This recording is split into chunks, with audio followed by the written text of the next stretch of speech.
আসসালামু আলাইকুম বন্ধুরা, সবাই কেমন আছেন? আশা করি আল্লাহর রহমতে ভালো আছেন। আজ চলে আসলাম ইলিশা কবুতর হাটে। এখানে প্রতি রবিবার ও বৃহস্পতিবার গরু, ছাগল, হাঁস, মুরগি ও কবুতরের হাট বসে।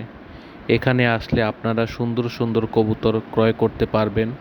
আমি একজোড়া বাচ্চা কবুতর দরদাম করে ৩০০ টাকায় নিয়েছিলাম। আপনারাও চাইলে এখানে এসে কবুতর ক্রয় করতে পারেন। লোকেশন হচ্ছে ইলিশা বাজার, ভোলা জেলা। আর বন্ধুরা, এরকম হাট বাজারের ভিডিও দেখার জন্য অবশ্যই আমার চ্যানেলটি সাবস্ক্রাইব করবেন, তাহলে আমার উৎসাহ আরও বাড়বে। আসছে কুরবানির গরু ছাগলের হাটের আপডেট পাওয়ার জন্য অবশ্যই আমার চ্যানেলটির সাথে থাকবেন। আমি ভালো মন্দ সব তুলে ধরবো, বাজারের দর সব কিছু তুলে ধরবো আপনাদের মাঝে। তার জন্য অবশ্যই আমার চ্যানেলটা সাবস্ক্রাইব করে রাখতে পারেন। ধন্যবাদ বন্ধুরা, এতক্ষণ আমার সাথে থাকার জন্য আর ভিডিওটা দেখার জন্য।